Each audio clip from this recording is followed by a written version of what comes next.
নাই, থাকবে কি গুড়ার ডিম? দাওয়াত দেশে মাথায় মাথায় একজন, খাতিজা, আসমা, জামাল, কামাল, লালটু, বল্টু, জুয়েল, টুয়েল 5-7টা নিয়ে বসাই দিছে। প্রথম বৈঠকে ডাক সব খালি, পরের বৈঠকে মুকুসরি ঘুরে বেড়াচ্ছে, কয় না এই আর খাওয়াবই না। সেই জন্যই খাওয়া বন্ধ হয়ে গেছে। জোনাজার দাওয়াতে যদি এক একজন যেতেন তাহলে আজও খাতি পারতেন। এবার বড় অনুষ্ঠানে বড়দেরকে আগে খাওয়ায়, গাদায় গাদায় খায়, এই গলিতে দে, এতে হুজুররা বইছে, এই গলিতে আর একবার দে, এ জায়গা চেয়ারম্যান, মেম্বার, এমপি, মন্ত্রী, ডিসি, এসপি, ওসি, টিওনেরা বইছে, এখানে দে, আমার রাজনৈতিক বন্ধুরা বইছে, খাইয়ে দাইও প্লেটের পর গাদা মারিয়ে ফেলাইতে আইটি বানাইতেও চলে গেছে। 3-4 বৈঠকের পরে যখন ভুলে গেছে, গরিবকে বসতে দিতেছে, ডাল দিয়ে বাড়াই দে, 1 পিস গোস্ত দে আর ডাল দিয়ে বাড়াই দে, ডাউলিও শটকা গরম পানি মেরে দে। ঘুম থেকে উঠবেন, বলেন আলহামদুলিল্লাহিল্লাযী, পড়েন নাই জীবনও, ঘুমের তো উঠেন বিড়ি কো, বিড়ি তালাশ করে বলে বালিশের তলে বউরে ভাটার মতো কাজাতি কাজাতি উঠছে। ঘুমের দোয়া, ঘুমতে উঠার দোয়া, রাত্রি ঘুমানোর দোয়া, অমকের বাচ্চা অমক, সে বিড়ি কো, মাত্র আমার ইবাদত করার জন্য, আর কিছু না। তুমি চেয়ারম্যান হবা, মেম্বার হবা, এমপি হবা, মন্ত্রী হবা, সেটা তোমার ব্যাপার। শিল্পপতি হবা, রাষ্ট্রপতি হবা, কোটিপতি হবা, ভগ্নিপতি হবা, দুলোভাই হবা, সেটা তোমার ব্যাপার। ওইটি আমার উদ্দেশ্য না। আমার উদ্দেশ্য হলো তুমি আমার ইবাদত করবা। গাভী কিনে নিয়ে আসছি, গাভীতে বাড়ি এসে পেশাব করবে, পায়খানা করবে, এগুলো আমার মাকসাদ না। এই গাই কেনার সময় কি করে কেনেন? যে আমাকে বাড়ি উঠোন লেপতে গোবর লাগে, তোমার গাইতে কি পরিমাণ নিয়ে দেয়, এই শুনে কিনে নি। গাই কিনে কি জন্য? গাই কিনে কি পরিমাণ দুধ হবে তাই জানার জন্য, খাওয়ার জন্য, ঠিক না? আরে লেদা বেছেনাবে, এগুলো নফল, ওগুলো ব্যবহার করব, কিন্তু মূল উদ্দেশ্য হলো আমার গাভী থেকে দুধ, আর বছরে একটা বাছুর। 5 বছর পর যদি গাভীতে বাছুর দেয় অথবা মোটেই না দেয়, ফ্যামিলি প্ল্যানিং এর সাথে যোগাযোগ করে একেবারে ব্রেক করে বসে থাকি, ওই গাভীরে কি ঘাস খাওয়াবেন, ওরে কি ভুসি খাওয়াবেন, ওরে কি খুটকুড়ো খাওয়াবেন, এত দামি খেড় খাওয়াবেন না, হয় তারে কুরবানি দেবেন, নাহলে আগামী হাটে বেশি বেলায় দেবেন। 2 সিদ্ধান্তের 1 সিদ্ধান্ত নিবেন। আল্লাহ পাক বলেন, বান্দা তোমারে আমি দুনিয়ারে কিছুর জন্য বানাই নাই, এগুলো সব নফল, করলি করলে, না করলি না করলে, করবা তুমি আমার ইবাদত। যদি তুমি আমার মূল টার্গেট পুরো না করো, তাহলে আমিও কিন্তু তোমার মতো সিদ্ধান্ত নিতে পারি, হয় তোমারে কুরবানি দিয়ে দেবো, নইলে আগামী হাটে বেশি ফেলবো। কতক্ষণ পারে পারে পারে আল্লাহ দিয়েও থাকে, কিন্তু মানুষ বোঝে না, মানুষ বোঝে না। আল্লাহ পাক কিন্তু এমন সিদ্ধান্ত নেয়, প্রচুর নেয়। কেন মুসলমান মার খায়? প্রতিনিয়ত ইসরায়েল আর আমেরিকার সমালোচনা করে যাচ্ছি, কিন্তু আত্মসমালোচনা কেউ করি না। মার কেন খাবো? আমরা দুনিয়ায় মুসলমানরা আমরা বর, আর গোটা জাতি হলো যাত্রী, সারা দুনিয়ার সমস্ত মখলুক যাত্রী, আমরা মুসলমানরা হলাম বর। বরে খানা পায় না, যাত্রীরা খাইয়ে সাফ করিয়ে ফেলায়। কেন বরে খানা পায় না? বরের সুপার দোষে খানা পায় না, বরের স্বভাব ভালো না। কতক্ষণ বিয়েতে যাইয়া যাত্রীরা ভদ্রের সাথে বসে রয়েছে, বরে যাইয়া ভাটার মতো কাজানো শুরু হচ্ছে, ওরে স্যান্ডেল দিয়ে বাড়াই বেরোয় দেবে না, শালার বেটা, শালা এনে আল্লাহু আকবার। দিক তাকান, হযরত উসমান গনি রাদিয়াল্লাহু তাআলা আনহু, উনি তো আগের থেকেই ধনী, এরপরে খলিফাতুল মুসলিমিন, প্রেসিডেন্ট। ধনী মানুষের রুচি আল্লাহ ধনী বানায় দেয়। হযরত ওসমান যখন খানা খাইতে বসতেন, 10, 15, 20 আইটেমের তরকারি নিয়ে বসতেন, বাছাই করা তরকারি। কেউ জিজ্ঞেস করছে, হযরত আপনার আগে ওমর রাদিয়াল্লাহু তাআলা আনহু কম খাইতেন, তার আগে আবু বকর আরো কম খাইতেন, আপনি এত নিয়ে বসেন কে? হযরত ওসমান বলেন, ওনরা কেন খাইছে কম ওটা ওনাদের ব্যাপার, ওই প্রশ্নের জবাব আমার কাছে না। আমি বেশি খাই কেন এইটা জিজ্ঞেস করছে, এই জবাব দেই। কয় সারা দুনিয়ার সমস্ত মখলুককে আল্লাহ পাক খাওয়ায় মানব জাতির জন্য, গোটা মানব জাতির আল্লাহ খাওয়ায় মুসলমানের ওসিলায়। মুসলমান হলো বর, আমি উসমান গনি বর, আর সব হলো সাথীরা যাত্রী। আপনারা বিয়েতে বরযাত্রী যান না? 500 যাত্রী গেছেন, 500 যাত্রীর জন্য ভালো ভালো রান্না করছে, ওসিলাকে বর যদি না যায় 500 যাত্রীরা গেট দিয়ে ঢুকতে দেবে? হাসিনে খালেদা জিয়া ঢুকতে দেবে? বাইরে চেয়ার দেবে, ওই বাসতলা বসে তাই বর ছাড়া কিন্তু গেট দিয়ে ঢুকা হবে না। আমাকে ওখানের একজনের বিয়ে, সবাই সাজে গুজে রেডি হয়েছে, সে বর কাশি একখান আইসি একখান বগলে রে ডাঙ্গায় যাচ্ছে, চকে যাচ্ছে। তোর বিয়ে তা তুই কি কোন তাল ডাঙ্গায় যাস কেন, চকে যাস কেন, বিয়েতে যাবি না? তোর বিয়ে কয় না, আমার হলো পাট কাটতে হবে, মাঝে বাইরে নিয়ে যাও। ওর পাট কাটতে হবে, মাঝে বাইরে নিয়ে গেলি যুক্তি দেবে একটারও? বর্ষারা খানা হবে না। হযরত উসমান বলেন 500 বার যাত্রীতে একবারেরও সিলাই খায়, কোটি কোটি প্রাণীতে মানুষেরও সিলাই খায়, আর কোটি কোটি মানুষ মুসলমানেরও সিলাই খায়। আমি উসমান গনি মুসলমান, আমি মোমেন, আমি লা ইলাহা ইল্লাল্লাহ মুহাম্মাদুর রাসূলুল্লাহ পড়েছি। আমারও সিলাই দুনিয়ার সব কাফের মুশরিকরা খাবে, ইহুদি খাবে, নাসারা খাবে, হিন্দু খাবে, বুদ্ধ খাবে, কাফের খাবে, মুশরিক খাবে, নাস্তিক খাবে, মুরতাদ খাবে, বেঈমানরা খাবে। আর আমি উসমান কম খাবো তা হবে না। আমি পরাণ ভরে খাইয়ে থাকলি তারা খাবে, না খাইলে না খাবে, আমি কম খাইতে পারবো না। কথা কোন ঠিক কি ঠিক না? আমিও সেই পক্ষে, আমিও সেই দলে। কামাই করব কার জন্য? আমি আগে খাবো। অনেকে আছে খালি কামাই করে, জমি কেনে, ঘর বাড়ি, যা কামাই করে জমি কেনে, জমি কেনে, খালি জমি কেনে, জীবনে একটা ভালো মাছ কিনে খায় না, একটা ভালো লুঙ্গি কিনে পরে না। 20 বিঘে জমির মালিক, 50 বিঘে জমির মালিক 1000 মন পিএস পাবে, 150 টাকা দিয়ে লুঙ্গি কিনে। ওই লুঙ্গি 2-3 ধোয়ার পরে ওতে মার মোড় থাকে না, শেষে আর মশারির মতো হয়ে যায়। মসজিদের বারান্দার দ্বারে দাঁড়াইছে, দরজার কাছে ভাগ ভাগ করে, পিছনের মুসল্লিরা বাদ দিক তাকায় দেখতেছে, সবটা এক্সরে হয়ে গেছে। শুষ্লো মাছ ছাড়া কেনে না, তিতফুটি ছাড়া কেনে না, আগাটা যায় না, ভালো বাজার পার হয় সন্ধ্যের একটু আগে যায় কেনে। তুই দুনিয়াও খাইলি না, আখিরাতও খাবি না। শেখ সাদি রহমাতুল্লাহ আলাইহি বলেন, নেকবক তাকে খুর্দ কেশ, বদবক তাকে মুর্দ হেস। সৌভাগ্যবান ওই ব্যক্তি যে কামাই করে খাইলো আর দান খয়রাত করে গেল, আর কপাল পোড়া ওই ব্যক্তি যে কামাই করলো কিন্তু খাইলো না, দান হয়ে যাবে, খাবে শিয়াল কুত্তায়। আর যা রেখে গেছিস পয়দা দিয়ে গুটি খানিক, আল্লাহ বাসালি এগুলো ওই সম্পত্তি নিয়ে কাম করবে, কবরে বসে তোমার কবরে বিকাশ হবে, ফ্লাক্সি লোড হবে। হযরত আলী রাদিয়াল্লাহু তাআলা আনহুর স্বভাব আবার ভিন্ন। উসমানের পরে যখন আলী প্রেসিডেন্ট হয়েছেন, হযরত আলী রাদিয়াল্লাহু তাআলা আনহু সৌদি আরব থেকে ইরাকে আসছে। সে সময় ইরাক একটা প্রদেশ, ইরাকে আসছে। ইরাকে যখন আসছে তখন ইরাকের গভর্নর যিনি, উনি দেখছে যে খলিফাতুল মুসলিমিন আছে, তারে তো একটু ভালো ভালো খাওয়াইতে হবে, যত্ন করতে হবে। খবর নেছে চিঠিপত্র লোক মাধ্যমে যে হযরত কি খাবে। হযরত আলী রাদিয়াল্লাহু তাআলা হযরত আলী প্রেসিডেন্ট, উনি বলে পাঠাইছে, গভর্নরের কানে আমি খাবো না, আমি খাবার নিয়ে আসব, প্রয়োজন হয় গভর্নর আমার সাথে খাবে। হযরত আলী আর উনার একজন খাদেম, 2 জন গেছে। প্রেসিডেন্ট গেছে মাত্র একটা লোক সাথে নিয়ে। কয়জন? আমাদের প্রেসিডেন্ট আসলে তো মোটে একজন রে নিয়ে ভ্যানে উঠে আসে। রে বাবা, 30-40 খান বহরে গাড়ি, খালি ড্রাইভার, গাড়ির মধ্যে কেউ নাই। বঙ্গিসে কুয়োরা বেশি। 40 খান গাড়ি, মাঝখানে এক কালারের 3 খান, তার মধ্যে উনি পলাই থাকে। খালি এ সরকারের দোষ দিয়ে না, যে সরকারই আসুক সেই সরকারের আমলে এই সুন্নত জারি আছে, ঠিক না? সামনে গাড়ি একটা পাঠায় দেয়, সাইরেন গাড়ি, সে কি কুক কুক কুক কুক করতে করতে যায়, পলা বলি খেলতে খেলতে। এই গাড়ির বহরের মধ্যে উনি পলাই রয়েছে, টেরও ভাতি দেয় না যে উনি কোন গাড়ির মধ্যে আছে। সামনে 10 গাড়ি পুলিশ, রাস্তা ভরে পুলিশ, প্রত্যেক 50 মাথায় মাথায় পুলিশ। কারণ জানে যে আমি যে আকাম করছি একা একা খোলামেলা যাওয়া ঠিক না, মায়ের খেয়ে শুয়ে যাব। সব কালের নেতাদের একই অবস্থা, খালি চলমানদের দোষ দিয়ে লাভ নাই বাবা। এ স্বভাব সবার। হযরত আলী রাদিয়াল্লাহু তাআলা আনহু জানে, আমি ওই রকম আকাম করি নাই, আমার গাড়ি বহর লাগবে না, আমার সিকিউরিটি লাগবে না, আমার প্রোটোকল লাগবে না, আমি একাই যাব। তবে সফর সঙ্গী একজন রাখতে হয়, রাস্তাঘাটে তো অসুখ বিসুখ বালা মুসিবত কিছু হতে পারে, খবরটা পৌঁছানোর জন্য আমার কাফন দাফনের জন্য একজন সাংবাদিক লাগবে, তাই একজন খাদেম নিতেন সাথে। গেছে 2 জন যাইয়া ইরাকে যখন গেছে, গভর্নর ওনাকে সেভাবে অভ্যর্থনা জানাইয়া বড় বড় অফিসগুলো দেখানোর পরে দেখতে দেখতে দুপুর হয়ে গেছে।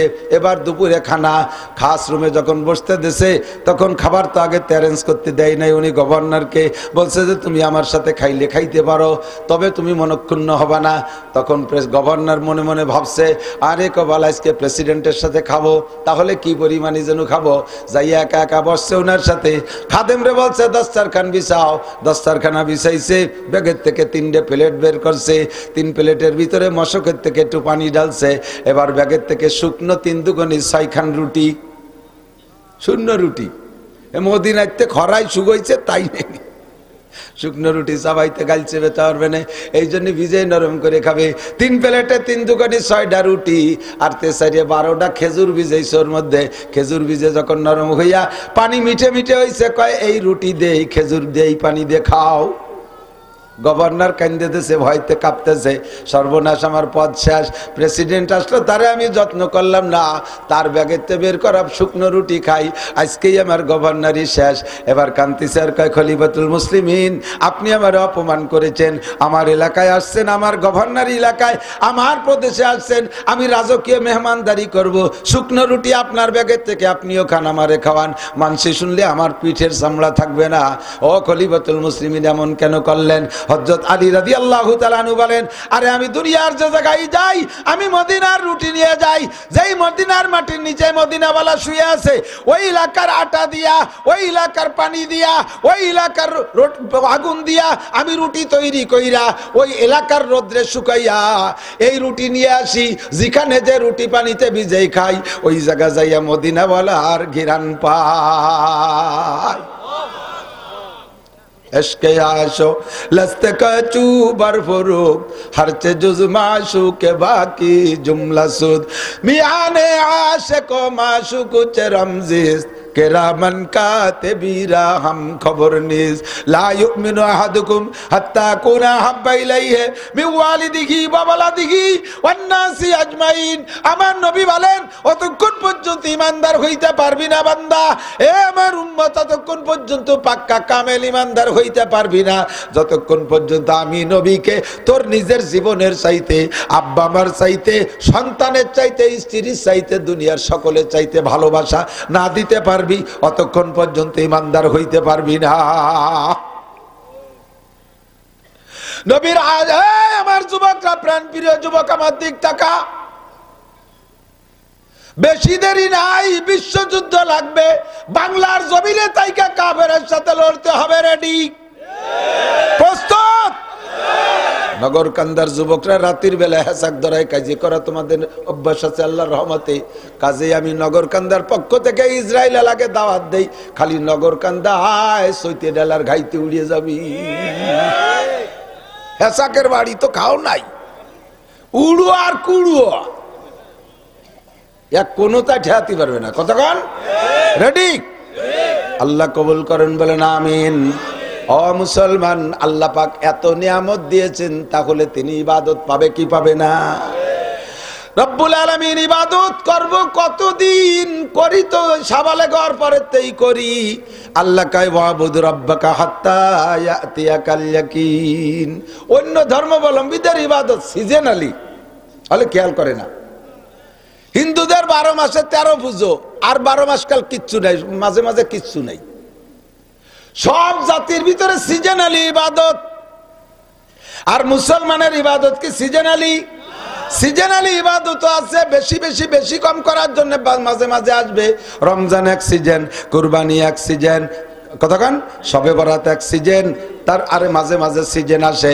তবে সারা বছর ভরে আমাদের ইবাদত, বাকি সারা বছর ভরে 5 ওয়াক্ত নামাজ ইবাদত না, আমার 24 ঘন্টা ইবাদত বানাইতে হবে, কারণ সময় আমার কম। কথা বলেন, সময় আমার কম। আগের নবীর উম্মতরা হায়াত পাইছে লম্বা লম্বা। আদম আলাইহিস সালাম 1000 বছর, নূহ আলাইহিস সালাম 1000 বছর, ওই জামানার মানুষও 500-700 বছর পাইতো। উজ ইবনে উনুক হায়াত পাইছে 3500 বছর। সাদ্দাদ রাষ্ট্রপ্রধান প্রেসিডেন্ট ছিল 1700 বছর। ওর ভাই সাদিদ রাজা ছিল একটানা 700 বছর। কত লম্বা লম্বা টাইম তারা হায়াত পেয়ে চলে গেছে। যে হায়াত বেশি পাইছে সে লম্বা হায়াতে অল্প অল্প করে কামাই করলেও তার মোটা একটা ফান্ড হয়ে গেছে। কতক্ষণ? পুলিশের চাকরি 35 বছর, পুলিশের চাকরি 35 বছর লম্বা টাইম। এই জন্য সরকারিভাবে সুযোগ সুবিধা কম, আরো তো তাকে ডানিবাম আছে, কিছু কিছু ডাইনবাম আছে, যে এভাবে তাকে লম্বা টাইমে পুষায় যায়, কাজেই তাকে সরকারি সুযোগ সুবিধা কম। আর্মি চাকরির টাইম কম, এই জন্য সুযোগ সুবিধা বেশি। একটা দুটো ছেলে মেয়ে হয়েছে, বউ বাচ্চা নিয়ে সরকারি কোয়ার্টার পেয়ে যায়, এরপরও তাতে পরাণ ভরে না, রেশন ভাতাও বেশি পায়, বেতনও বেশি পায়, এরপরও তাকে যদি না পোষায় 12-13 মাসের জন্য মিশনে পাঠায় যায় বিদেশে, যাও 13 মাসে 13 লাখ টাকা নিয়ে এসো, সময় কম কামাই বেশি, অল্পের মধ্যে পোষায় আসো। আগের নবীর উম্মতরা লম্বা হায়াত পাইছে, লম্বা হায়াতে লম্বা ইবাদত করে অল্প অল্প করে করলেও লম্বা টাইম ধরে করে কামাই করছে। আমার নবী বলেন হায়াত উম্মতি বাইনা 60 ওয়া 70, আমার উম্মতের হায়াত 60 থেকে 70 এর মাঝামাঝি। এই অল্প একটু হায়াতের ভিতরে ইনকাম করে তুমি যাবা জান্নাতুল ফেরদাউসে। কাজেই তোমাকে করতে হবে 24 ঘন্টা ইবাদতের মধ্যে বানাই ফেলতে হবে। 24 ঘন্টার যা করবো তা ইবাদত। কথা বলেন, যা করবো তা ইবাদত, যা করবো তা ইবাদত। খানা খাবো ইবাদত, ঘুম যাবো ইবাদত, পায়খানা করবো ইবাদত, বিয়ে করবো ইবাদত, স্ত্রীর সাথে মিলন করবো ইবাদত, বন্ধু বান্ধব নিয়ে গল্প করবো ইবাদত, ইরি ধান লাগাবো ইবাদত, পাট ক্ষেত করবো ইবাদত, পেঁয়াজের চাষ করবো ইবাদত, ব্যবসা করবো ইবাদত, গাড়ি চালাবো ইবাদত, ইংরেজি বাংলা পড়বো ইবাদত, অঙ্ক পড়বো ইবাদত, যা কিছু করবো সব ইবাদত বানাইয়া অল্প সময়ের ভিতরে পোষাই নিয়া আগের সমস্ত লম্বাওয়ালা হায়াতওয়ালাদের চাইতে আমরা আগে ওভারটেক করবো। আমার নবী বলেন কিয়ামতের ময়দানে আমার উম্মতের পূর্ণ ফয়সালা হওয়া পর্যন্ত, হওয়ার আগ পর্যন্ত আল্লাহ পাক আদম, ইব্রাহিম, নূহ, মুসা, ঈসা কোন নবীর সাথেও কথা বলবে না। এই ফজিলাত নেওয়ার জন্য এ আমার ছোট বড় যুবক, আবাল, বৃদ্ধ, বনিতা, নারী আর পুরুষ, আমার সকলেরই আমার মাথা ঠান্ডা করতে হবে, কান রে খাড়া করে শুনতে হবে, আমার 24 ঘন্টার ইবাদত বানাইতে হবে। রাজি আছি? তবে ইবাদত বানাইতে কোনো কঠিন না। শরিয়াত যদি তবিয়াত বনে যায়, শরিয়াত যদি তবিয়াত বনে যায়, কোনোটা আমল করতে কষ্ট হয় না। আর শরিয়াত যতদিন তবিয়াত না হবে অতদিন আমল করতে কষ্ট হয়। বোঝেন নাই কথা? শরিয়াত রে, ইসলাম রে চরিত্রের সাথে অ্যাডজাস্ট করে ফেললে কোনো কষ্ট হয় না, ঠিক কিনা? ইসলামকে চরিত্রের সাথে, এই যেদিন প্রথম মোটরসাইকেল চালানো শিখছেন, যারা মোটরসাইকেল চালাতে পারেন তারা কর, প্রথম যেদিন চালানো শিখছেন ওই সময় শুরু দিয়ে মোটরসাইকেলে সব কিছু মনে করে করা লাগতো না? ব্রেক করতে যায় মানে গিয়ার দিতে যায় কমিয়ে যায়, ক্লাচ করতে যায় ব্রেক হয়ে যায়, একটা হতে যায় আর একটা হয়ে যায়, খুব খেয়াল করে মনে করে একটা করে করা লাগছে। যখন চালাইতে চালাইতে অভ্যাস হয়ে গেছে, এখন মনের সাথে সেট হয়ে গেছে, দেহের সাথে সেট হয়ে গেছে, কিচ্ছু মনে করা লাগে না, অনায়াসে ক্লাস হয়ে যায়, ক্লাসের সাথে গিয়ার হয়ে যায়, আবার গিয়ার কমানোর জন্য ক্লাস হয়ে যায়, কিচ্ছু মনে করা লাগে না। হর্ন দেওয়ার সময় আঙ্গুল জায়গা মতো চলে যায়, সিগন্যাল লাইটের সময় জায়গা মতো চলে যায়, সব কিছু এমনি এমনি হয়ে যায়, কোনোটা আর কোনো মনে করা লাগে।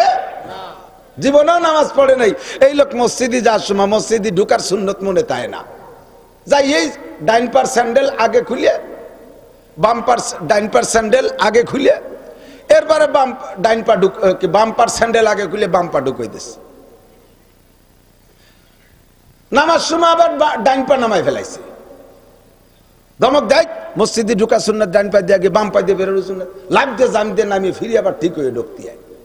মাসখানিক 1.5 মাস 2 মাস এইভাবে উল্টো পাল্টা হয়, পরে যখন যাইতে অভ্যাস হয়ে যায় তখন আর মনে করা লাগে না, অনায়াসে বাম জুতো আগে খুলে বাম পায়ের উপরে জুতোর উপরে পা রেখে এরপরে ডাইন পা খুলে ডাইন পা যায়, আবার বেরোনোর সময় বাম পা আগে নামে জুতোর উপরে পা রেখে পরে ডাইন পা নামাইয়ে জুতোর মধ্যে ঢুকে পরে বাম পা ঢুকায়। অভ্যাসে যখন পরিণত হয়ে যায় তখন আর শরীয়তের কোনোটা কষ্ট হয় না। 24 ঘন্টা আপনার ইবাদত হতে থাকবে, আপনি টেরও পাবেন না। কন্যা সুবহানাল্লাহ, কন্যা সুবহানাল্লাহ। সিস্টেমকে আল্লাহ তাড়াতাড়ি করে বলে দেন, আমার দিক তাকান, একেবারে মুখস্থ করে যাবেন, হাতে গুনে হিসাব করে দিয়ে দেবো ইনশাআল্লাহ। 24 ঘন্টা ইবাদত হয়ে যাবে, আপনার প্রত্যেকটা কাজ ইবাদত হবে। একে একে সব শুরু করতে পারেন। ঘুম থেকে উঠবেন, ঘুম থেকে উঠা থেকে শুরু করেন। ঘুম থেকে উঠবেন কি কইয়া, গুফরানাকা আলহামদুলিল্লাহ ইল্লাযী আযহাবানি, এই তো পায়খানাতে বেরোন। ঘুম থেকে উঠবেন বলেন আলহামদুলিল্লাহিল্লাযী, পড়েন নাই জীবনও, ঘুমের তো ওঠেন বিড়ি কো,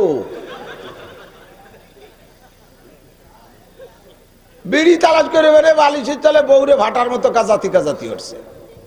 ঘুমের দোয়া, ঘুমতে উঠার দোয়া, রাত্রি ঘুমানোর দোয়া, অমকের বাচ্চা অমক, সে বিড়ি কো, এলে শুয়ার দোয়া।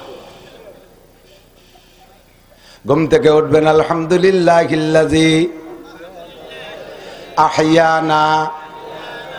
আহইয়ানা বাদামা আমাতানা ওয়া ইলাইহিন নুশুর। কি বলছেন জানেন? সকল প্রশংসা ওই আল্লাহর, যে আল্লাহ আমারে 6-8 ঘন্টা মেরে রাখার পরে আবার বাঁচাই দিছে। ঘুমটা হলো মরণ। এই ঘুমের মধ্যে বহুত মানুষ মারা গেছে, ওঠে নাই, প্রমাণ আছে না নাই? আমাকে 6-8 ঘন্টা মেরে রাখার পরে বাঁচাই দিয়েছে যে আল্লাহ, আল্লাহই আমারে বাঁচাইছে, কেউ আমারে বাঁচাই নাই। আমারে ঘুমাই দিয়ে আমার মা আর একদিক চলে গেছে, আমারে ঘুমাই দিয়ে আব্বা আমার খবর নেয় নাই, আমারে ঘুমাই দিয়ে স্ত্রী আর একদিক চলে গেছে। আমারে ঘুম থেকে বাঁচাই দিয়েছে আমার আল্লাহ, মরণ থেকে বাঁচাইছে। প্রশংসা পাবে আমার আল্লাহ। ওয়া ইলাইহিন নুশুর। আজকে যেমন 6-8 ঘন্টা মেরে রাখার পরে বাঁচাই দিয়েছে, স্থায়ী মরণ দেওয়ার পরে ওই আল্লাহ আবার কিয়ামতে উঠাইতে পারবে কি পারবে না? এই অঙ্গীকার করে সকালবেলা ঘুম থেকে উইঠা এরপরে আপনি ওযু বানাইয়া নামাজটা, ফজরের নামাজ আপনি বা জামাত পুরুষরা পড়বেন, মহিলারা ঘরে পড়বে। পুরুষরা মসজিদে জামাতের সাথে নামাজ পড়লে 1 ওয়াক্ত নামাজের বিনিময় জামাতে নামাজ পড়ার কারণে, জামাতে নামাজ 1 ওয়াক্ত জামাতে নামাজ পড়ার কারণে আল্লাহ পাক আপনাকে 527 ওয়াক্ত নামাজের সওয়াব দেবে। সময় কম, কামাই বেশি, অল্প একটু হায়াতে তো পোষাই দিতে হবে। হায়াত দেশে কম কেন পোষা? এই খাতি বসলিবারা বড় বড় অনুষ্ঠানে খেয়ে দেখছেন নাকি? এখন তো সে বড় জিয়াবত খাওয়া বন্ধ হয়ে গেছে। নাই, থাকবে কি গুলার ডিম? দাঁত দেশে মাথায় মাথায় একজন, খাতিজা আসবা, জামাল কামাল লালটু বল্টু জুয়েল টুয়েল 5-7টা নিয়ে বসাই দিয়েছে। প্রথম বইটাকে ডেক সব খালি, পরের বইটাকে মুকুসরি ঘুরে বেড়াচ্ছে, কয় না এই আর খাওয়াবই না। সেই জন্যই খাওয়া বন্ধ হয়ে গেছে। জোনাজার দাওয়াতে যদি 1-1 জন যেতেন তাহলে আজও খাতি পারতেন। এবার বড় অনুষ্ঠানে বড়দেরকে আগে খাওয়ায়, গাদায় গাদায় খায়। এই গলিতে দে, এখানে হুজুররা বইছে, এই গলিতে আর একবার দে, এ জায়গা চেয়ারম্যান মেম্বার এমপি মন্ত্রী ডিসি এসপি ওসি টিওনরা বইছে, এখানে দে, আমার রাজনৈতিক বন্ধুরা বইছে। খাইয়ে দাইও প্লেটের পর গাদা মারিয়ে ফেলাইতে আইটি বানাইতে চলে গেছে। 3-4 বৈঠকের পরে যখন ভুরে গেছে, গরিবকে বসতে দিতেছে, ডাল দিয়ে বড় দে, 1 পিস গোস্ত দে আর ডাল দিয়ে বড় দে, ডাউলিও শর্টকা গরম পানি মেরে দে। কতক্ষণ খাবার? মানুষ মারা গেলে আপনাদের দেশে যে খাবার ইন্তজাম করে, এইটা যদি খায় তাহলে একান্ত গরিবরা পাবে। সে জায়গা বড় লোকরা আগে শুষিয়ে খাইয়ে লাস্টে গরিবরা কিচ্ছু পায় না। এই পার্সিয়ালিটির কারণে খাবার দাবার উঠে চলে গেছে। আগের মানুষকে আল্লাহ লম্বা হায়াত দিচ্ছে, আমাকে হায়াত কম দিচ্ছে, কিন্তু পোষায় দিচ্ছে আল্লাহ তাআলা, মানুষের মতো ধোঁকা দিচ্ছে না। আল্লাহ কয় 1 ওয়াক্ত নামাজ জামাতে পড়বি বান্দা, তোর আমল নামায় 527 ওয়াক্ত নামাজের সওয়াব দেয়া হবে। এ যুবক যারা নামাজ পড়িস না, আধা বয়সী কিছু সাইলুনু আছে না? সাইলুনু চেনেন নাকি? আধা পাকা আধা কাছারে কয় সাইলুনু, আমাকে ওদিক কয়, ঠিক আছে নাকি? আইটনু সাইলুনু, এই সাইলুনু গুরু 45-50 বছর বয়স হয়ে গেছে, এখনো নামাজ পড়ে না। কত বড় ভাদামি! মসজিদের পাশে 4 দোকান, সেই সকালে 1টা পর্যন্ত বসে রয়েছে, আজান দেওয়ার সাথে সাথে বাড়ি চলে গেছে। প্রমোশন হয়েছে। আগে ছোটবেলা দেখতাম যদি মানুষে ঘরে বসে গল্প সল্প করতেছে, এর মধ্যে কে পায়খানা আছে, কত তোরা ভয় আমি একটু বাইরে আসি, মনে আছে নাকি? তোরা ভয় আমি একটু বাইরে আসি। আর এখন উঠোনে বসে গল্প, আর পায়খানা আছে, তোরা ভয় আমি একটু ঘরের আসি। পায়খানা সব ঘরে উঠে গেছে, পায়খানা আর বাইরে নাই, পায়খানা ঘরে চলে গেছে। আগের মুরব্বীরা আজান হইলে যে জায়গা থাকতো সেখান থেকে দৌড়ে মসজিদে আসতো। মসজিদ ছিল কাঁচা, মুসল্লি ছিল পাকা। হাই হাট বাজার খ্যাট কামার যেখানে থাকুক, সেখান থেকে আজান হলে মসজিদে আসতো। আর এখন মসজিদের পাশে 4 দোকান, আজান হওয়ার সাথে সাথে শয়তান কটা সাইডে চলে যায়, উঠে চলে যায়। মসজিদে নামাজ পড়বেন কোন জায়গা? জোর হলো না? কেন পড়বেন? এত মাদ্রাসা হওয়ার পরে এর মধ্যে আমি চেহারা দেখে বুঝি, যারা জীবনে কোনোদিন মাদ্রাসায় পড়েন নাই, মাদ্রাসাতে কোরআন শরীফ পড়া শেখেন নাই, মাদ্রাসার হুজুরির কাছে, মসজিদের মক্তবের হুজুরির কাছে পড়লে কোরআন শরীফ পড়া শুদ্ধ হয় না। কারণ মসজিদের মক্তবের হুজুরের বেতন দেন 2000 টাকা। ওনার তো আরো কাজ আছে, সকালে 1 ঘন্টা মক্তব পড়াবে, 60-70টা ছেলে মেয়ে, ওরে কবে কিরম শুদ্ধ হয়ে পড়াবে? কারণ অতডুন দেখে হুজুর ভয়তে জিমে আর দুশ্চিন্তে 2000 টাকায় সংসারের কি হবে, এই চিন্তে এই থুতমির সাথে বাধাই দিয়ে জিমেতে জিমেতে ঘুমাতে ঘুমাতে নালাইয়ে গোড়ই গড়িয়ে যাচ্ছে, আর গোলাভান ভরতিছে। ঘন্টা খানিকের জীবনের প্রকাশ ছুটি ছুটি ছুটি ছুটি ছুটি। 5-7 বছরে আসা যাওয়ার পরে মাইয়ে শিয়ানা হয়ে গেছে, বিয়ে দিতে হবে। কোরআন শরীফ না ধরালি তো বিয়ে হয় না, নিয়ে আসিস কোরআন শরীফ। ধরাই দিয়েছে কোরআন শরীফ, বড় একটা কোরআন শরীফ ধরাই দিয়েছে, বাড়ি নিয়ে চলে গেছে, কিচ্ছু হয়নি। জীবন গ্রাম্য মক্তবেতে কোরআন শরীফ পড়া শুদ্ধ হয় না। মাদ্রাসায় পড়ে যারা শুদ্ধ করেন নাই, যত বড় পণ্ডিত হন না কেন, মাস্টার হন, ডাক্তার হন, 14 চিল্লা 50 চিল্লা জীবন ভরে তবলিগি চিল্লে বেড়াইছেন, পীরের দরবারে যাতায়াত করছেন, কোরআন শরীফ পড়া শুদ্ধ হয় নাই। নামাজ ভাঙ্গার কারণ 19টার ভিতরে 1 নাম্বার নামাজের মধ্যে অশুদ্ধ পড়া। আপনার অশুদ্ধ কিরাত দিয়ে নামাজ পড়ছেন, ঘরে বসে, দোকানে বসে, খেত খামারের ভিতরে জীবন ভরে নামাজ পড়ছেন, কিন্তু নামাজ হয় নাই, শূন্য হাতে উঠতে হবে। এক ওয়াক্ত নামাজ আপনার হয় নাই। এক ওয়াক্ত নামাজ না হওয়ার কারণে 230 কোটি 40 লক্ষ বছর, 230 কোটি 40 লক্ষ বছর করে জাহান্নামে পড়বেন। নামাজ পড়ার পরও আপনার নামাজ না হওয়ার কারণে এমন জাহান্নামে আপনাকে পড়তে হবে। আর যদি ইমামের পিছনে যে ইক্তেদা করেন, তাহলে আমাদের হানাফি মাযহাবের মাসআলা হলো মান কানা ফি সালাতি ইমামুন ফাকিরাতুল ইমামি লাহু কিরাতুন। যার নামাজে ইমাম আছে তার ইমামের কিরাতি কিরাত, আপনার কিরাত পড়া লাগবে না, কিরাত পড়া লাগবে না। আপনি যদি ইমামের পিছনে তো 2-1 শব্দ পারেন, যা পারছেন পড়ছেন, দোয়া কুনুতের যতটুকু পারছেন পড়ছেন, কিরাতের ওসিলায় ইমামের পিছনে ইক্তেদা করার কারণে আপনার নামাজ হয়ে গেছে, আপনি একটা কবুল নামাজ পেয়ে গেলেন। কাজেই আপনি একা নামাজ পড়লে নামাজ হইতো না, আবার জামাতে পড়ার কারণে নামাজ তো হলোই হলো। এক ওয়াক্তের বিনিময়ে 527 ওয়াক্তের নামাজের সওয়াব পাবো। কন্যা সুবহানাল্লাহ। আল্লাহ পাক সহজে আমাদেরকে অল্প হায়াতে অল্প সময়ের ভিতরে পোষায় দেওয়ার জন্য ব্যবস্থা রেখেছি। নামাজ পড়বো কোন জায়গায়? জোর হলো না, কোন জায়গায়? ঠিক আছে তো ইনশাআল্লাহ। কিছু কিছু আছে খুব ওয়েটালা মুসল্লি, আরে নামাজ পড়বো কার ভাষে? হুজুর আছেনি দেশে, হুজুর উনার মোছে বান্ধে না, এরকম আছে না? বেশ কি মারা চাচা একামত দেশে যে ঘরে নামাজ পড়তেছে, একামত শুনলি পরে শয়তান বমি দিয়ে দেয়। আল্লাহু আকবার, আল্লাহু আকবার, আশহাদু আন্না লা ইলাহা ইল্লাল্লাহ, আশহাদু আন্না লা ইলাহা ইল্লাল্লাহ, আশহাদু আন্না মুহাম্মাদুর রাসূলুল্লাহ। আয়ুলাতে সালা, আয়ুলাতে সালা, আয়ুলাতের বালা, আয়ুলাতের বালা, কত কাদামি সালা, কত কাদামি সালা, আল্লাহু আকবার, আল্লাহু আকবার, লা ইলাহা ইল্লাল্লাহ। শয়তান কয় তুই পড়, আমি আরেক বাড়ি যাচ্ছি। দাতাল মসজিদে যাও না, তোমারে পাইছে বুড়ো দাতাইলি শয়তানে। গলতি গলতি হলিও যাই ইমামের পিছনে নামাজ পড়বেন, কোনো অবস্থায় একা পড়বেন না। বিটিরা হচ্ছে আমরা কি এরবো, মহিলারা ঘুম থেকে উঠে নামাজ পড়ে। নামাজের রক্তসিনা ফরজ, 13 ফরজের একটা বলেন রক্তসিনা, রক্তসিনা ফরজ বলেন। ফরজ কি? ফরজ কি? রক্তসিনা কি? ফরজ। এইটা জীবন ভরে মুখস্থ করছেন, কিন্তু তর্জমা জানেন রক্তসিনা কি? গ্রাম্য পাবলিক মহিলাদের ফজরের রক্ত কখন? কন্ত যখন ঘুম থেকে উঠে তখন। বেলা উঠতেছে না ডুবতেছে তা দেহা দেই নাই। ঘুমের থেকে উঠছে, নামাজ যারা পড়ে অজু ইস্তেঞ্জা করে অজু কালাম করে উঠেছে, নামাজে দাঁড়াইছে, উনিও নামাজ পড়তেছে, ডক ডক করে বেলাটা উঠতেছে। এই সময় নামাজ পড়া জায়েজ আছে? জায়েজ আছে। কয়জন মহিলা রক্ত চেনে? বিশেষ করে ফজরের রক্ত চেনে না। আসরের সময় হাঁসকুড়ো মুরগি ঘরে উঠতি উঠতি রান্না বান্না করতে করতে করতে করতে আসরের নামাজ পড়তেছে, যে সময় বেলা ডোবে সেই সময়। এই সমস্যা আছে না নাই? প্রত্যেক সচেতন মুসলমান যারা বাড়ি এক একটা নামাজের ক্যালেন্ডার বানাবেন, মাসে একবার ফ্যামিলির মহিলাদেরকে নামাজের রক্ত চিনিয়ে দেবেন। মসজিদে ক্যালেন্ডার দেখে ইমাম সাহেব রক্ত মতো নামাজ পড়ায়, বাড়ির মহিলারা এগুলো কিচ্ছুই বোঝে না। আমরা মসজিদে ইমামের পিছনে নামাজ পড়ি, নামাজের ওয়াজিব আছে 14টা। বলেন কয়টা? 14টা ওয়াজিব আছে। এই 14টা ওয়াজিবের 1টা 2টা 5টা ওয়াজিবও যদি আপনার মনের অজান্তে ভুল ক্রমে ছুটে যায়, মনে ওঠার পরে শেষ বইটাকে সৌসিদা দিলি নামাজ হয়ে যায়। বোঝেন নাই কথা? সৌসিদা চেনেন? সৌসিদা চেনেন? সালাম ফিরাইয়া মুনাজাতের পরে মসজিদে বেরোয় যাওয়ার একটু আগে 2 সিজদা দেয়া। শেষ বইটাকে আত্মায়াতু পড়ে ডাইন পাশে সালাম ফিরে 2 সিজদা দিয়ে উঠে আবার আত্মায়াতু থেকে শেষ পর্যন্ত পড়ে সালাম ফিরানো, এর নাম হলো সৌসিদা। এই সৌসিদা ওয়াজিব হয় কখন? ওয়াজিব তর কইলে। কি তর কইলে? ভুল করমে আলহামদু সূরা পড়েন নাই, ভুল করমে প্রথম বৈঠক দেন নাই, ভুল করমে আলহামদু কি বলা হয় আলহামদু সূরার পরে আরেকটা সূরা মিলাইতে জন্য একটু লম্বা টাইম গ্যাপ হয়ে গেছে। কোন সূরা পড়বেন?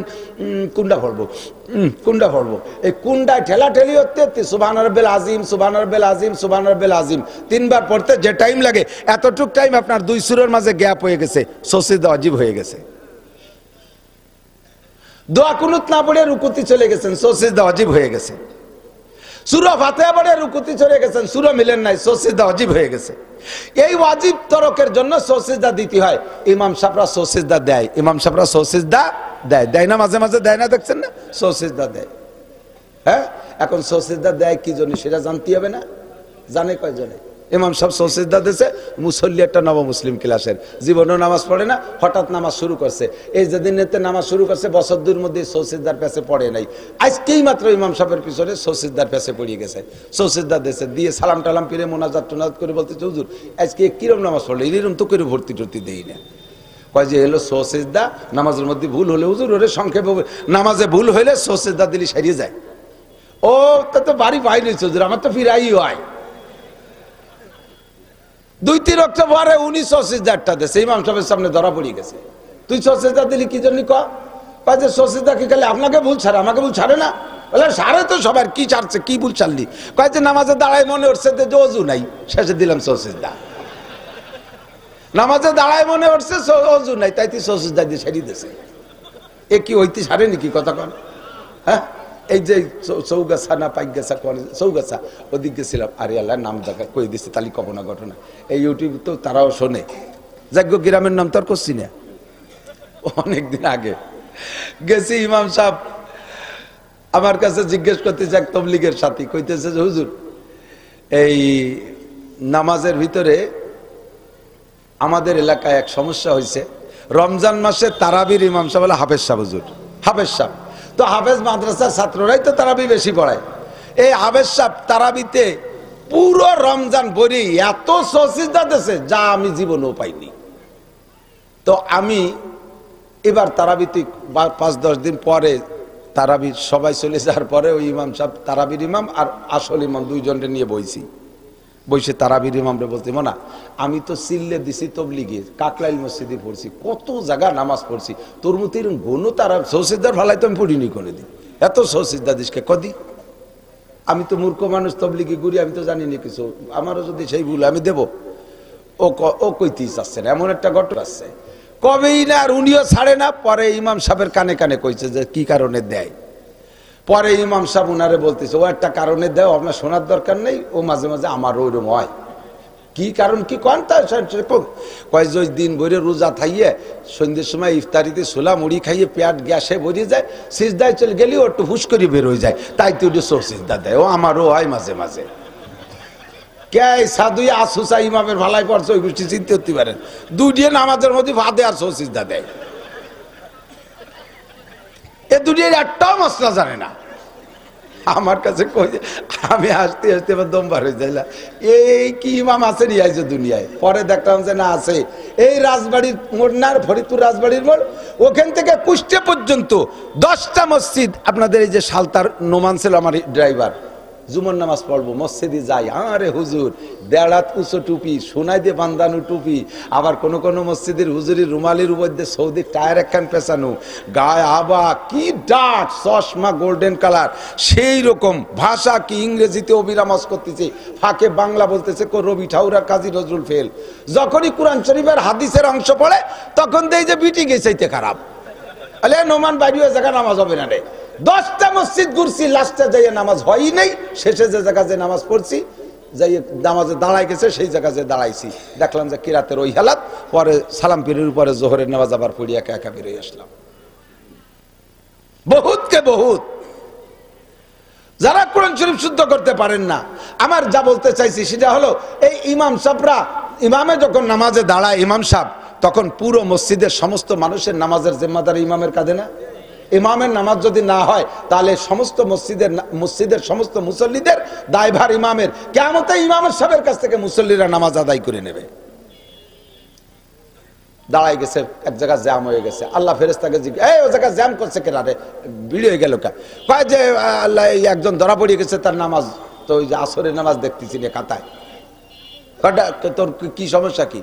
কয় ওই লোক তো কচ্ছে যে আমি নামাজ পড়ছি, আবার তো খাতায় দেখতেছি রে নামাজ। কয় তাহলে সাক্ষী আছে কিনা শোন। কয় সাক্ষী আছে ওর হুজুর ইমাম সাহেব। ইমাম সাহেব ডাকছে, ইমাম সাহেব এই লোক কি তোমার পিছনে নামাজ পড়বে? হ্যাঁ আল্লাহ আমার পিছনে নামাজ পড়ছে।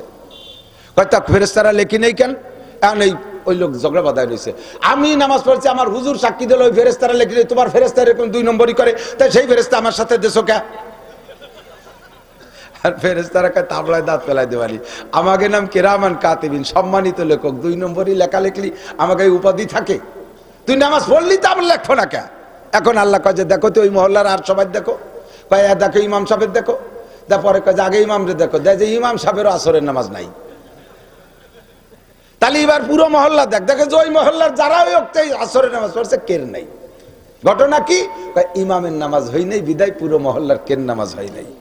এবার মুসল্লিরা ওই জায়গা স্লোগান দিয়া শুরু করে দেবে, আল্লাহ এই হুজুরির কাছে নামাজ চাই, তারে না খাইয়ে খাওয়াইছি, এই পেঁয়াজ দিছি, রসুন দিছি, জম্মের খান খাওয়াইছি, এত বড় বড় ডিম, যার এক ডিম পারতে 2 মুরগি লাগে, তাই ওই হুজুরে খাওয়াইছি, আর এই না খাইয়ে কষ্ট করে বেতন দিছি, সেই হুজুর এরকম বিনিয়োগ জুতি ফাঁকি দিল। হুজুরির নামাজ ওই নেই কা? হুজুর তাড়াহুড়া করে মিলাদ পড়িয়েছে, নামাজে দাঁড়ায় গেছে, মনে হচ্ছে যে জোহরের অজু রয়েছে, আসলে সে জোহরের অজু নাই, না থাকার কারণে হুজুরির নামাজ হয় নাই। তাড়াহুড়া করে অজু বানাইছে, এক জায়গা শুকনো রয়েছে, ও জায়গা শুকনো থাকার কারণে অজু হয় নাই, অজু হয় নাই তো নামাজ হয় নাই। এবার আল্লাহ বলবেন পাবলিক ঠাও, হুজুরির আমল নামা থেকে যে কজন মুসল্লি ওক্তে নামাজ পড়ছে প্রত্যেকটা এক এক ওক্ত নামাজ দিয়ে পাবলিককে ভেস্তে পাঠাই দাও, মৌলবীরে ধরো। এই সমস্ত মানুষের নামাজের বোঝা হুজুরের, এইটা সব ইমামরা জানে, সব ইমামরা জানে। তাহলে কত সতর্কতার সাথে দাঁড়ায়। এরপরও ইমামরা মাঝে মাঝে ভুল হয়ে যায়, সৌসিদ্ধা দেয়। কিন্তু আমি আজও পর্যন্ত দেখলাম না, আমার জানা মতে যে সকল মহিলাদের নামাজ আমি দেখছি তাকে সৌসিদ্ধা দিতে দেখি না, আমি দেখি না। আপনাদেরও বিশ্বাস ইনশাল্লাহ কইতে পারবেন না যে আপনাকে বাড়ির বিটিরা সৌসিদ্ধা দেয়। হুজুর এত সতর্কতার সাথে তার ওয়াজিব তরকায় সৌসিদ্ধা দেয়, বিটিকে কোনো সৌসিদ্ধাই ওয়াজিব হয় না, কোনোদিন ভুলও হয় না মনে হয়, জানেই না যে কৃষি কি হয়। কথা বল, জানেই না যে কৃষি কি হয়। ফরজ আর ওয়াজিবের ভিতরে খুব নিকটতম পার্থক্য।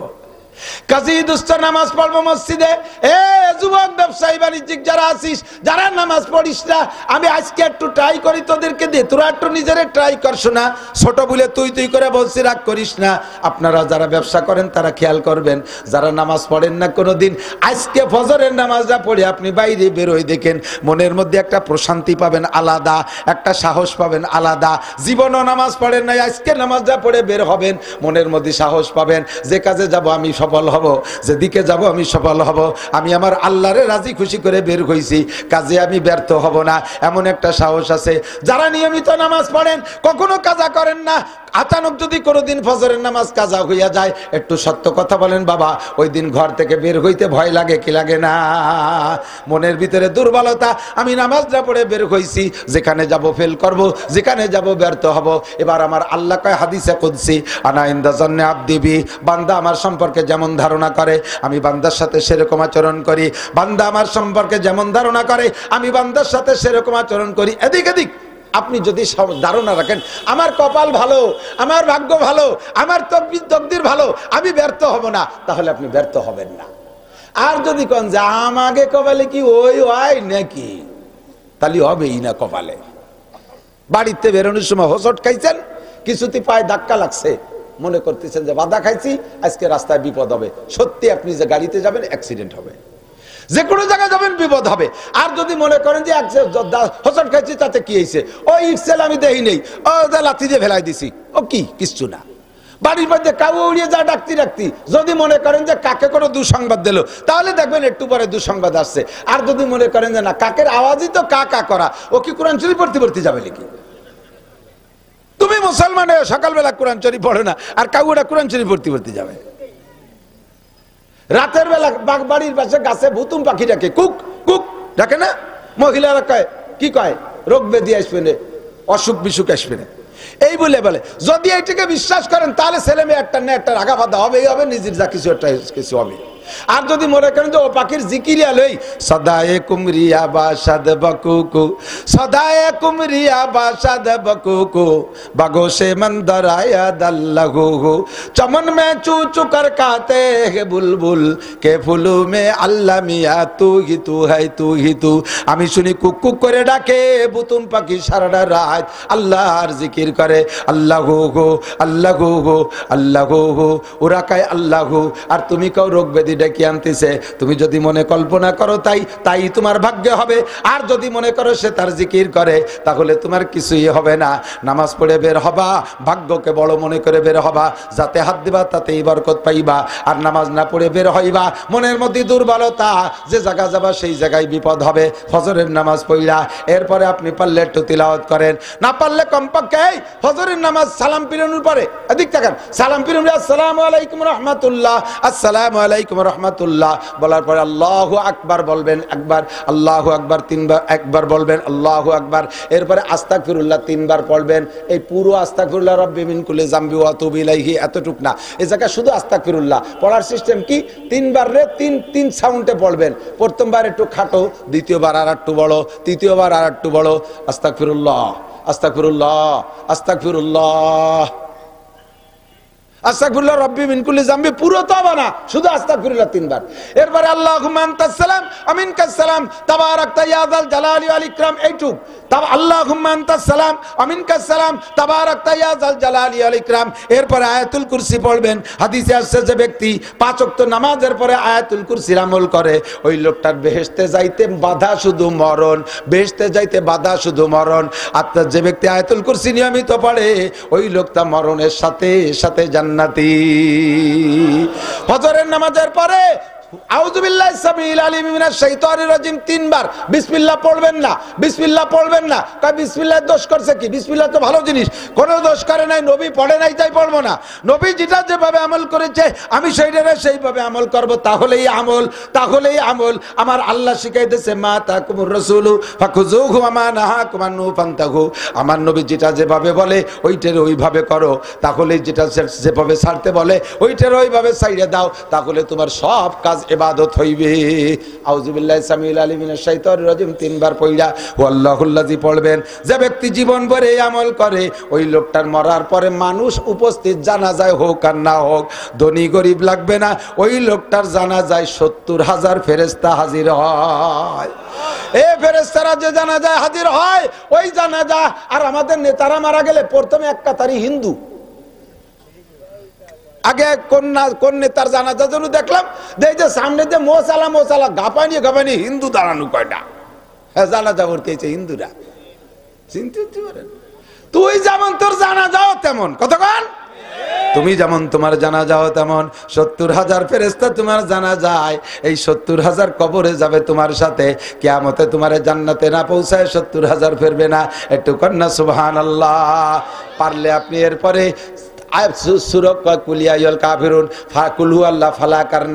পারলে আর একটু কায়দা করে পড়েন, আমি শিখাই দেয় দিক তাকান। সফল হবেন।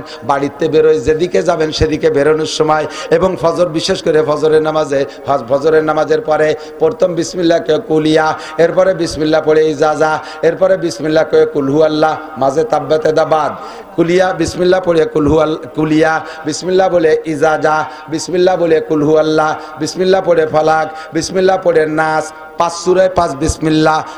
শেষ সূরা নাস পড়ার পরে অতিরিক্ত একবার বিসমিল্লাহ পড়বেন, অর্থাৎ আগে পিছে বিসমিল্লাহ, মাঝখানে 5টা সূরা। মনে আছে কোন 5 সূরা? কাফিরুন, ইজাজা, কুলহু আল্লাহ, ফালাক, নাস, এরপরে বিসমিল্লাহ। আল্লাহর নবী বলেন ওই লোকটা বাড়ির থেকে এই সূরা 5টা পড়া বের হইলে যেদিকে যাবে পরিপূর্ণ সফল হয়ে ফিরবে। ধনে জনে সম্পদ সফল হবে। এরপরে কি বলা হয়? মান সম্মানে সফল হবে। সর্বদিক দিয়ে সফলতা নিয়ে বাড়ি আসবেন। বন্ধুরে, এরপরে এইটাকে হাত গায়ে মালিশ করে নেবেন, কোনো বিপদ আপদ হবে না। পারলে আপনি আউযু বিকালিমাতিল্লাহি তাম্মাতি মিন শাররি মা খালাক 3বার পড়বেন, কোন প্রকার বিষাক্ত প্রাণীতে দংশন করবে না। এরপরে আপনি পড়বেন 7 সালাম পড়বেন, কোন প্রকার বিপদ আপদ হইবে না। শুরু হয়ে গেল সকাল। পারলে আপনি 200 বার কুলুসুরো পড়েন। এদিক কাজে একদিন হিসাব করবেন, গড়ি ধরে 200 বার কুলুসুরো পড়তে কতটুকু সময় লাগে। একদিন 200 বার কুলুসুরো গড়ি ধরে বসে পড়বেন। এরপরে মাঠে যায়, চকে যাইয়া পেঁয়াজ লাগাবেন আর মুখে কুলুসুরো জারি করে দেবেন। 200 বার কুলুস সূরা যে লোকটা ডেলি পড়ে, আল্লাহর নবী বলেন ওই লোকটা বিনা হিসাবে শহীদি দরজায় জান্নাতি। একবার সূরা ইখলাস পড়লে 10 পারা কোরআন শরীফ পড়ার সওয়াব, তাহলে 200 বার বললে কত পারা কোরআন শরীফ পড়ার সওয়াব হইল? আল্লাহ পাক আপনার সবকিছু ঠিক করে দেবে।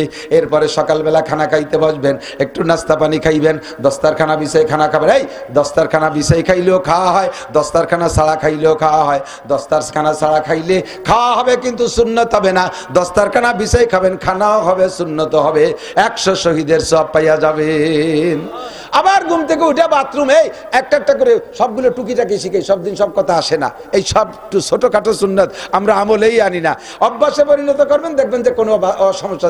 পায়খানায় যাবেন, ঘুম থেকে উঠে বাথরুমে যাবেন, কোন পাও বাথরুমে আগে দেবেন? বাম পা। বাইরে থাকতে দোয়া পড়বেন, ভিতরে ঢুকে দোয়া না, দোয়া হবে বাইরে থাকতে। আল্লাহুম্মা ইন্নী আউযু বিকা মিনাল খুবুসি ওয়াল খাবায়েস। 90% মানুষকে বাথরুমে যে বসার পরে শয়তানে বিভিন্ন প্রকার ধোঁকা দেয়, যুবকদেরকে বেশি দেয়। এই জন্য বাইরে থেকে দোয়া পড়বা, আল্লাহুম্মা ইন্নী আউযু বিকা মিনাল খুবুসি ওয়াল খাবায়েস। আল্লাহ তোমার কাছে খবিস শয়তানের হাত থেকে পানা চাই। ভিতরে ঢুকবেন, ভিতরে ঢুকে দরজা বন্ধ করে দিয়া বাথরুমে বসবেন, বাম পায়ের পর ভর দিয়া, বাম পায়ের পর ভর দিয়ে বাথরুম করলে মেডিকেল সায়েন্সের ডাক্তাররা বলছে বাথরুম ক্লিয়ার হয় বেশি। বাম পায়ের পর ভর দিয়ে বসবেন, কাপড় উঠাবেন কতটুক, যতটুক দরকার ততটুক, এর পুরো লুঙ্গিটারে খুলে গলায় পেছায় নিরিবিলি ভাবে বসবে না বিড়ি ধরাইয়ে। পায়খানায় যে বিড়ি না খালি বলে ক্লিয়ার হয় না, ওরে পুরা কপাল। আল্লাহ কয় তো গুদ দুবই দিয়ে আর বিড়ির দুবই দিয়ে একসাথে খাবি। আল্লাহ পায়খানায় বসে কিছু খাইলে কুত্তয় রাগ হয়, কুত্তয় আল্লাহর কাছে মামলা দিছে, আল্লাহ এই মৌলানা নাসির পিরাই বেড়াই কয় মানুষ পশুর মতো কুত্তর মতো, আল্লাহ আমার একটা অভিযোগ আছে। কয় কি অভিযোগ? কয় আল্লাহ আমরা কুত্তরা জীবনেও আঁকতি বসে খাই না, খাতি বসে হাগি না, কিন্তু তোমার বান্দারা দেখো পায়খানার মধ্যে এত ডুন বিড়ির ভাষা। এই বিড়ির ভাষা গেল কোন জায়গাতে? বাইরের থেকে ওর মধ্যে থইছে, ওই জায়গায় বসে বিড়ি খায় আর ভাষা ফেলায়। বিড়ি যারা খায় তাকে পেশাবেও বিড়ির গন্ধ, কতক্ষণ তাদের পায়খানায়ও বিড়ির গন্ধ, পায়খানায় পায়খানার গন্ধ হবে, তাতেও বিড়ির গন্ধ, ওকে জামা টুপিতেও বিড়ির গন্ধ, ওকে ল্যাপের মধ্যে শোয়া যায় না, ঠিক না? বিড়ি খাওয়া লাগে এমন গন্ধ, বড় ফেরেশতারা কষ্ট পায়। এবার বাথরুমে যাইয়া পরিমাণ মতো কাপড় খুলে বসবেন, আপনার হিসাব। আরে ল্যাংটায় পায়খানা করলে গুনাহ নাই, সগীরা কবিরা নাই, তবে আপনার হিসাব থাকবে আমি তো এখানে যদিও আমার প্রয়োজনে খোলা লাগতেছে ততটুক, বেশি খুলবো কেন? আল্লাহ তো আমারে দেখে, আমার এই বেবস্ত্র অবস্থায় আল্লাহ কেন দেখবে?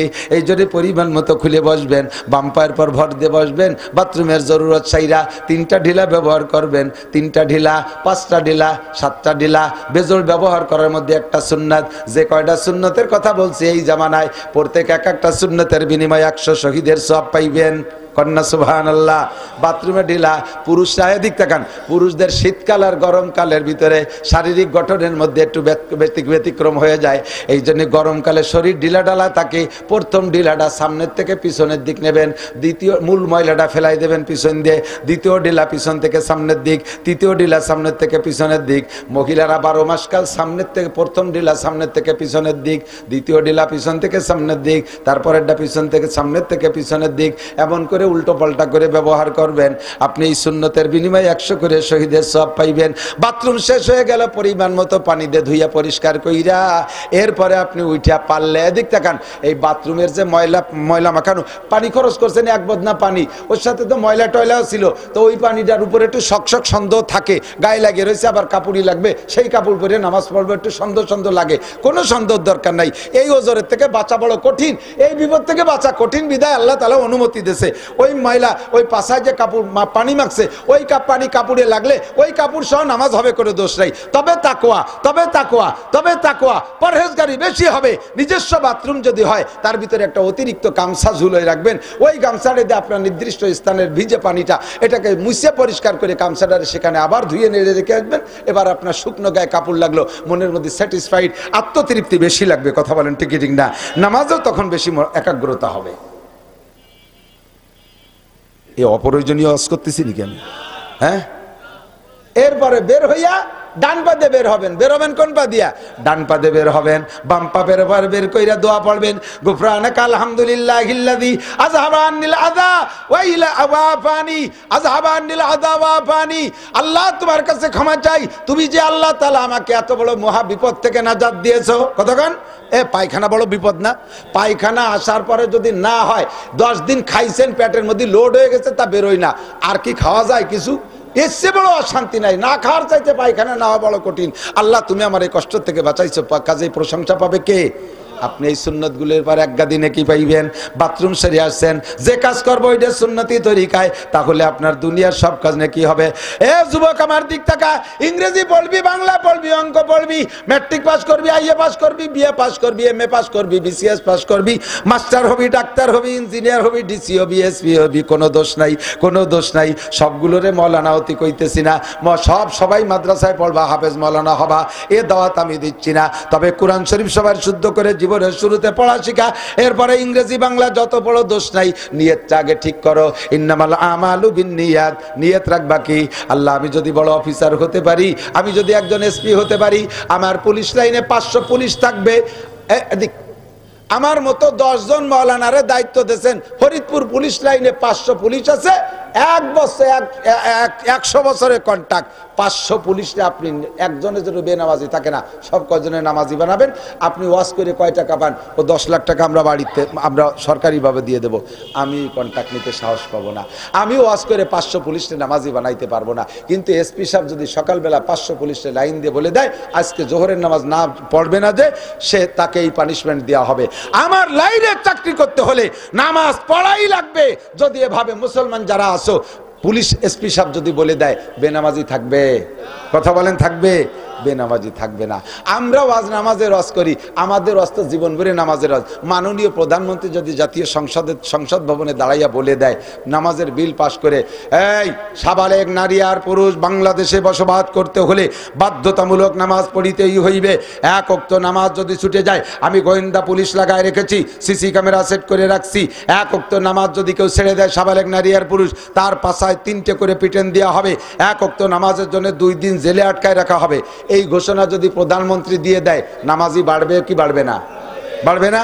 আর যদি ওই আমলটা করে দেয়, পুলিশদের যদি 2, 5টা 10টা বেনামাজির ভাষায় তুলে কয়টা বাড়ি দিয়ে ছাড়িয়ে দেয়, আর এই যদি ইউটিউব আর টেলিভিশনে ভাইরাল হয়ে যায়, এ দেশে বেনামাজি থাকবে?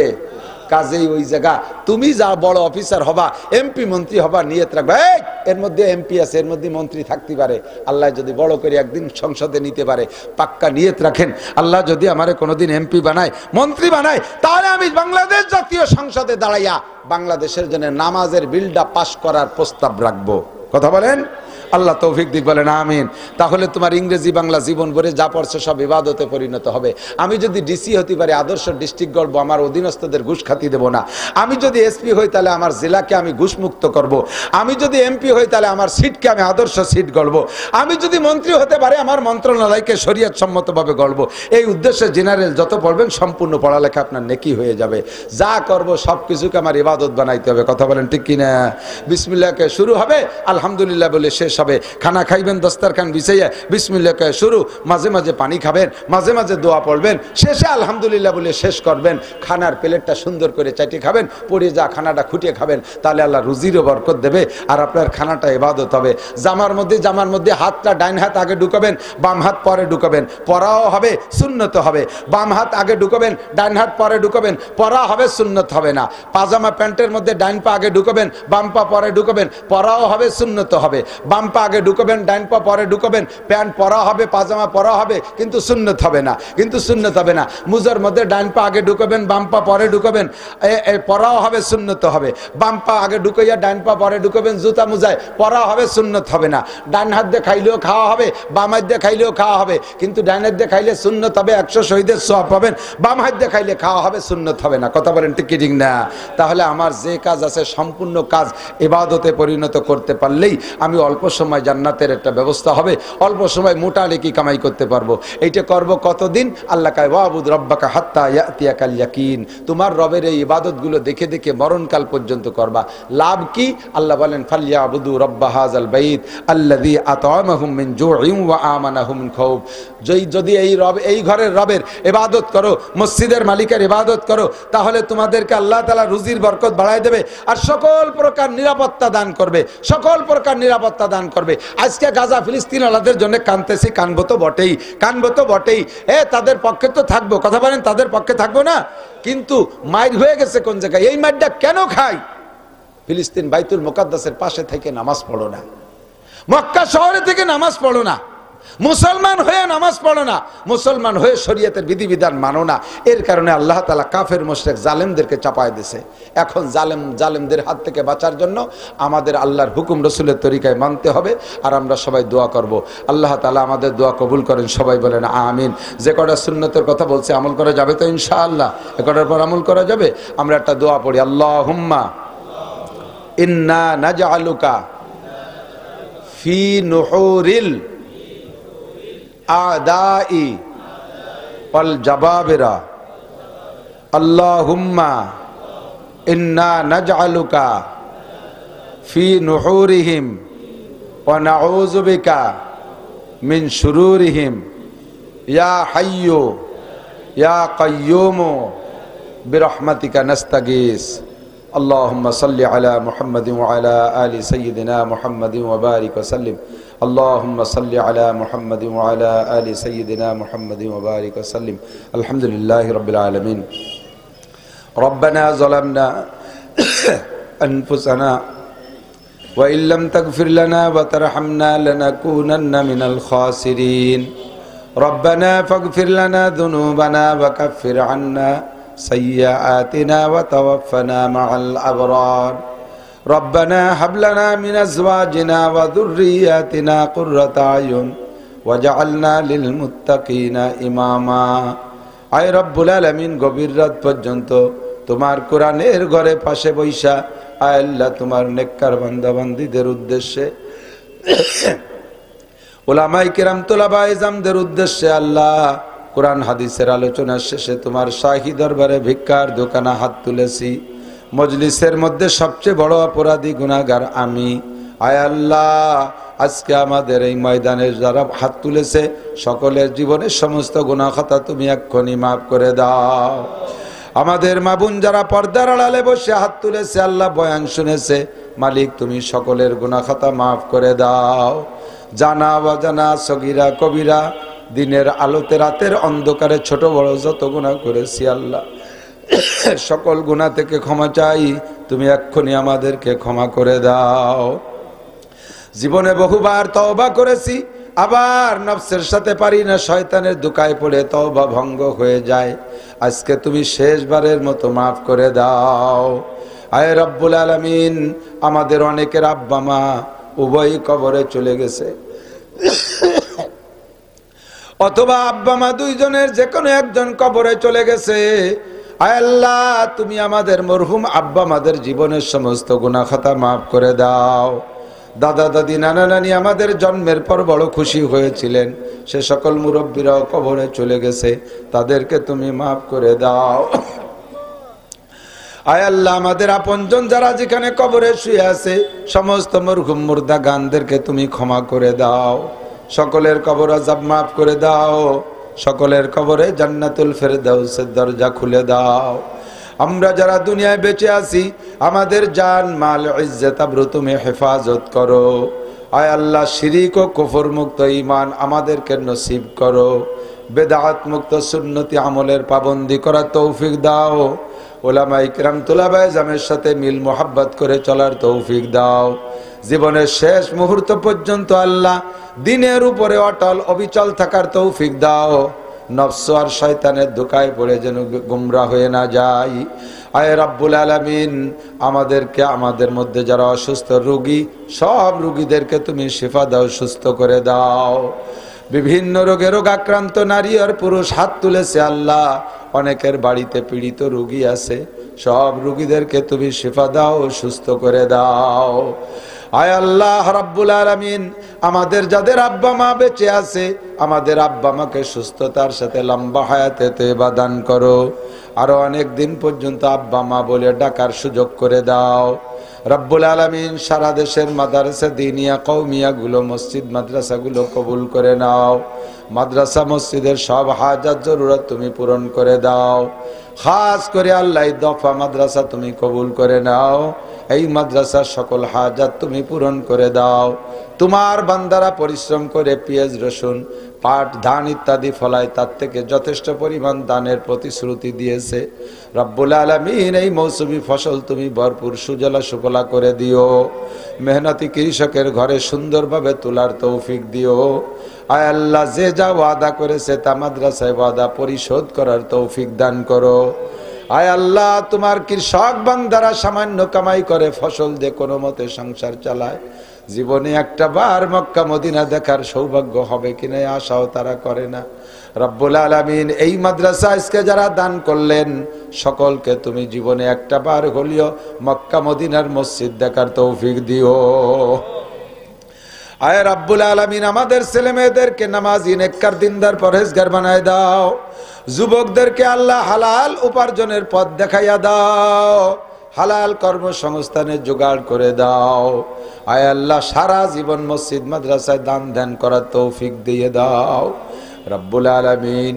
সারা দুনিয়ায় মুসলমান যেখানে মজলুম আছে, কাফেরদের কাছে মজলুম মুসলমানদেরকে তুমি এই জুলুমের হাত থেকে হেফাজত করো।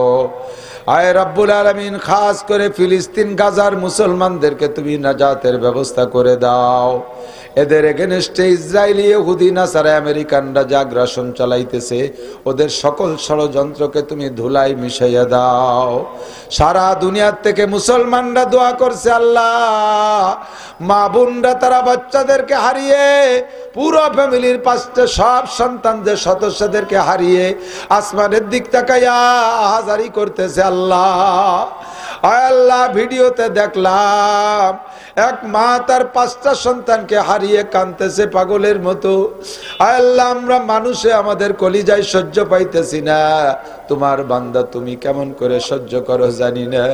রব্বুল আলামিন, তুমি যদি আল্লাহ হয়ে থাকো আর মুসলমানরা যদি তোমার সমর্থক হয়ে থাকে, তুমি মুসলমানদেরকে আসমানি সাহায্য পাঠাইয়া দাও।